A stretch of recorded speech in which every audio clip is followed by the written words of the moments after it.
تو پھر ایسی صورت میں اعتکاف نہیں ہوگا اور اعتکاف کا ثواب بھی نہیں ملے گا. صدر الشریعہ بدر الطریقہ علیہ رحمہ نے بہت ہی پیاری بات بحاد شریعت میں لکھی ہے کہ مسجد کے دروازے پر واضح الفاظ میں یہ لکھ لیں کہ اعتکاف کی نیت کر لو، اعتکاف کا ثواب پاؤ گے. کیا بات. تو ایک توجہ دلانے کے لیے ہے کہ اعتکاف مسجد میں اللہ تعالیٰ کی رضا حاصل کرنے کی نیت سے ٹھہرنے کا نام ہے. تو اس نیت سے جب بندہ مسجد میں داخل ہونے لگے تو اس کو تھوڑی دیر اپنے آپ کو متوجہ کر کے اعتکاف کی نیت کرنی چاہیے کہ میں اللہ کی رضا حاصل کرنے کے لیے اس کے دربار میں وقت گزاروں گا، اس کے گھر میں وقت گزاروں گا. تو یہ نیت اس کی ہونی چاہیے. انشاءاللہ عزوجل یہ اعتکاف کا ثواب اس کو ملتا رہے گا. السلام بخاری اختاری ارسلام باب المدینہ کراچی سے. میرا سوال یہ ہے کہ اگر اعتکاف کی قضا کی نیت سے بس بیٹھ جائے جا کے اور یہ کہ پچھلے اعتکافوں کی قضا کر رہا ہے کہ اگر ٹوٹ گیا ہو تو اس کا کیا طریقہ کار ہے؟ کیا وہ ادا ہو جائے گا اس طرح بس ایسی نیت کر کے بیٹھنا؟ اگر کوئی اعتکاف کی قضا کرنا چاہتے ہیں اور اعتکاف کی قضا کے لیے ماہ رمضان المبارک کا یہ آخری عشرہ ہی ضروری نہیں ہے. سال میں کسی بھی دن جن دنوں میں روزے رکھنا ناجائز ہیں ان کے علاوہ ان کے علاوہ بقیہ کسی بھی دن وہ اعتکاف کی قضا کر سکتا ہے. اس کا طریقہ یہ ہے کہ وہ کسی بھی دن غروب آفتاب سے پہلے مسجد میں چلے جائے، رات وہیں پہ گزارے اور صبح صادق ہونے پر وہ روزہ رکھے اور روزہ رکھنے کی صورت میں پورا دن گزارے. جب آئندہ غروب آفتاب ہو جائے تو اس کا وہ اعتکاف جس کی اس نے قضا کرنی تھی وہ اعتکاف قضا والا ادا ہو جائے. تو اعتکاف چاہے قضا کا ہو اس کے اندر بھی روزہ ضروری ہے. اس میں یہ نہیں ہم یوں کر لیتے ہیں کہ مثال کے طور پہ اگر کسی اسلامی بھائی کا بیچارے کا اعتکاف کسی بیماری کی وجہ سے کسی اور پرابلم کی وجہ سے کوئی قریبی رشتہ دار کا انتقال ہو گیا، گھر والے کا انتقال ہو گیا، وہ توڑ سکتا ہے جنازہ پڑھنے جن صورتوں میں اجازت ہے، جو صورتیں اجازت ہے اس کی. تو وہ اب اگر یعنی انتقال کے بعد سویم کے بعد آ گیا اور کچھ رمضان کے دن باقی ہیں، یہ ٹھیک ہو گیا 2-3 دن میں اور وہ آ گیا، تو قضا کے لیے اس کو ایک ہی دن کا اعتکاف جیسے اگر کوئی 10 دن کے اعتکاف کی نیت سے بیٹھا تھا، اب اس نے مثال کے طور پہ بھی 2 ہی دن اعتکاف کیے تھے کہ 23ویں تاریخ کو اس کو کوئی ایسا مرض لاحق ہوا کہ جس کی بنا پر اس کو مسجد سے جانا پڑا، باہر جانا پڑا، ہاسپٹل ایڈمٹ ہونا، 1-2 دن ایڈمٹ ہونے کے بعد پھر اب اس کے پاس ابھی چھٹیوں میں ہی ہے. تو ایسا نہیں ہے کہ اس کو اب بقیہ جو 8 دن رہ گئے تھے 8 دن کا اعتکاف کرنا ہوگا، نہیں، وہ اعتکاف جس دن کا اعتکاف ٹوٹا اس ایک دن کا اعتکاف ان کے اوپر اب ہو جائے گا واجب. اب اگر ماہ رمضان المبارک چل رہے ہیں تو انہی کی برکتیں حاصل کرنے اور ان کی برکتیں سمیٹنے کے لیے اسی میں اعتکاف کی وہ قضا کر لیں. اور طریقہ جو بتایا کہ غروب آفتاب سے پہلے آ جائے اور آئندہ غروب آفتاب تک مسجد میں رہے اور اس دوران روزہ بھی رکھنا. اور اس کے بعد اللہ عز و جل کے حضور ہچکیوں اور آہوں کے ساتھ مغفرت کی دعائیں اور التجائیں سلسلہ مناجات افطار کا انعقاد ہوا. حضرت سیدنا انس رضی اللہ تعالی عنہ روایت فرماتے ہیں کہ رسول اللہ صلی اللہ تعالی علیہ وآلہ وسلم نے ارشاد فرمایا کہ اللہ تبارک و تعالی فرماتا ہے، اے ابن آدم، تو نے جب بھی مجھے پکارا اور مجھ سے رجوع کیا میں نے تیرے گناہوں کی بخشش کر دی اور مجھے اس کی پرواہ نہیں. اور اے ابن آدم، اگر تیرے گناہ آسمان تک پہنچ جائیں پھر تو مجھ سے مغفرت طلب کرے تو میں تیری بخشش کر دوں گا اور میری ذات بے نیاز ہے.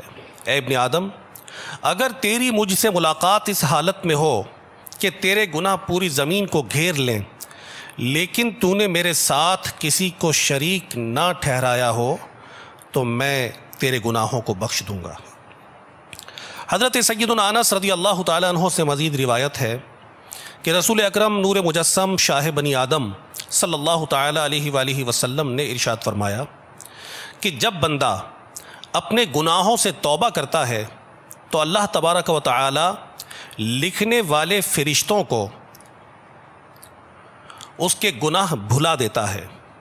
اسی طرح اس کے اعضاء یعنی ہاتھ پاؤں کو بھی بھلا دیتا ہے اور اس کے زمین پر نشانات بھی مٹا دیتا ہے، یہاں تک کہ قیامت کے دن جب وہ اللہ تبارک و تعالی سے ملے گا تو اللہ رب العزت کی طرف سے اس کے گناہ پر کوئی گواہ نہ ہوگا.